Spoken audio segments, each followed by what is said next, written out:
खुलुमबाय। गोजोन फुंबिलिनि गासैबो बड'लेण्ड बुब्लिनि अनसायगिरिफोरखौ बरायग्रोबाय।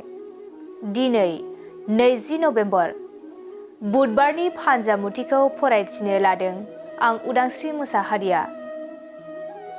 फानजामुथिनि गिबियाव दं मेष राशि। नोंथांनि जाफुंसारनायाव गुबुना नोंथांखौ हिनजागोन।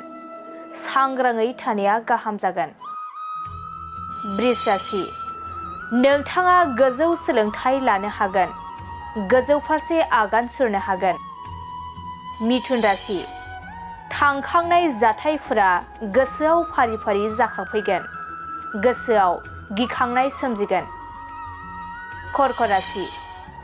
गोसोनि साननाय हनाय जाफुंसारगोन। सुख सान्थिनि सान जागोन। सिंह राशि। नोंथांनि माबाफोर आनजाद होनाया फेलें जागोन। गोसोआ गाज्रि मोनबाय थागोन। कन्या राशि। नोंथांनि थांखि लानाया जाफुंसार जागोन। नोंथाङा गोजौ फारसे जौगालांनो हागोन। तुला राशि। न'खराव जेंना जेंसि सोमजिगोन। गिदिर फुजा होनांगोन। गाज्रि सान। वृश्चिक राशि।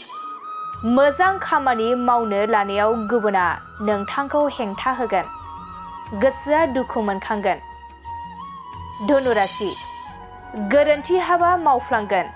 दुखु दाहा सहायनांगोन। साना जेथो गोनां जागोन।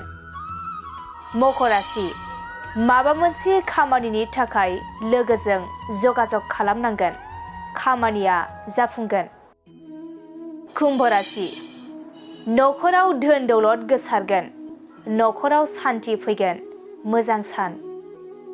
मीन राशि। नोंथांनि सावस्रिया लोरबां जालांगोन। बेराम आजारफोर सोमजिगोन। दिनै सानसेनि राशि फरायथिनायाबो एसेनोसै। आसा खालामो नोंथांनि दिनैनि साना मोजाङै मोजां थांगोन। बेखौ बड'लेण्ड बुब्लि नखरनिफ्राय मिजिंथिबाय।